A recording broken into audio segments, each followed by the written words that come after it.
San Sports Central, we go over our next team projection of this offseason, and that's going to be over the Virginia Cavaliers, a team that went 5-5 overall in the 2020 season, and this team really improved over the course of 2020. At the start of the year, this team was not very good. I'd say they were pretty bad, but at the end of the season, Virginia really improved, and this team was looking very good at the end of the 2020 season. But how will this team be in 2021 is what we're going over here today. We're going to go over a few players that this team will be losing, who they're returning, and also looking at their schedule for the first time this offseason, starting out with the previous 6 games for the Cavaliers. And this team, I mean, they showed big potential towards the end of the season. Like, if you look at them, of course, they lost to Miami 14-19, which that's not a terrible loss because, for one, it's on the road, and for two, Miami was a really good team last season.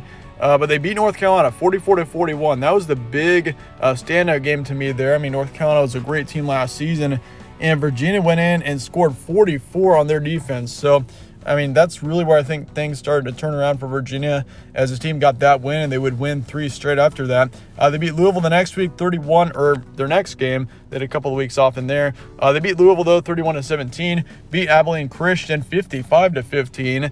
And they also beat Boston College 43-32. So, yeah, this team played really well throughout November. But otherwise, in your December, of course, you beat Boston College 43-32, but you did lose to Virginia Tech 15-33 was the final score there.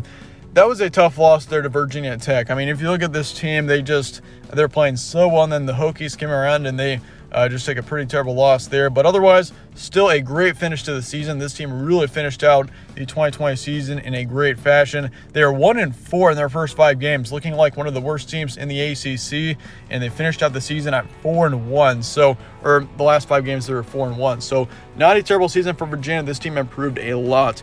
Looking at your roster preview going to next season, Brennan Armstrong is coming back. Your starting quarterback will be back for 2021.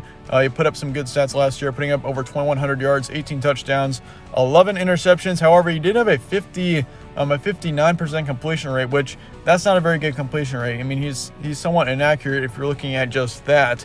But he did put up some pretty good stats otherwise, some good yards. And all around, I think he's shown some good potential, which, I mean, I think an offseason is going to do him really good. I think he's definitely got potential to be a good quarterback. But just last season, I mean, his percentage wasn't very good, but I definitely think he's got some good potential to improve that. He's still a pretty young quarterback himself, but top running back is also coming back. Wayne, he's coming back to this team next season. He put up just over 450 yards, 5 touchdowns. Shane Simpson, he's your second running back. He will not be back for next season, and he had a big impact as well, putting up just over 400 yards and 3 touchdowns. Billy Kemp is coming back. Same thing with Davis. He's coming back. Terrell Jana, however, he's going to be gone. He's your third wide receiver. He will not be back to the team next season. But looking at Billy Kemp and Level Davis, I mean, both of them had big impacts on this team last season. Looking at Kemp, he put up some really good stats, over 660 yards. Very good yardage-wise was he. And then, of course, Davis put up also some great stats, over 500 yards and 5 touchdowns. So, all around, this team has got some good potential in the skill players. I mean, they returned their top running back, top wide receiver. You do lose your third wide receiver and your second running back, but otherwise this team looks pretty good. Tony Polidon, your tight end, is not coming back to the team as well, even though he put up just over 400 yards and 6 touchdowns. But he's going to have a good career in the NFL, I can tell you that much. Looking at the defensive line, you lose 1 on there, 2 linebackers, 1 in the secondary, so you lose 4 on the defensive side, which is pretty much right around average. That's not terrible if you ask me. Virginia definitely has got some potential there on the defensive side, even though they're losing 4. But chances of improvement in 2021, I'd say, are pretty good.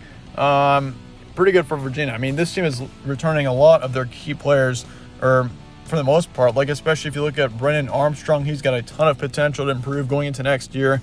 And that's very common with a lot of the players on Virginia. So potential ACC dark horse is another question you could ask about the Cavaliers, considering, once again, how much this team improved over the course of last season. Like, they look just super inexperienced at the start of 2020. But otherwise, if you look at them into the second half of the season, like, this team really improved. Like, I mean, once again, first half to the second half of the season, I mean, it was almost like Virginia was 2 different teams between the first half and the second half because of how much this team improved. But looking at your schedule going into next year, you start off the season with William and Mary on September 4th. You got Illinois then after that at home. You got North Carolina on the road to start off your conference schedule.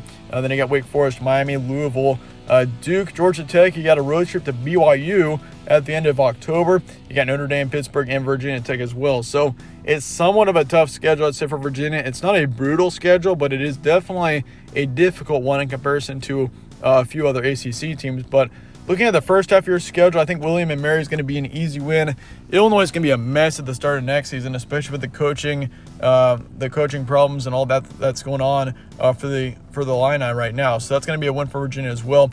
North Carolina could be a close game. I do understand that Virginia beat North Carolina last season, but with it being on the road and this year, the Tar Heels are looking really good. So that's going to be a tough game there. I'm probably just going to keep it as a close game for now, but I would probably favor North Carolina right now. Wake Forest is going to be close. I'd probably favor Virginia in that one right now, though.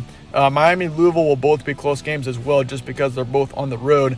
Miami should be a really good team next season as well. I really like how that team's looking with Derek King. But looking at the second half of your schedule, you got Duke, of course. Duke and Georgia Tech are both going to be wins. So you got at least 4 guaranteed wins on your schedule next season.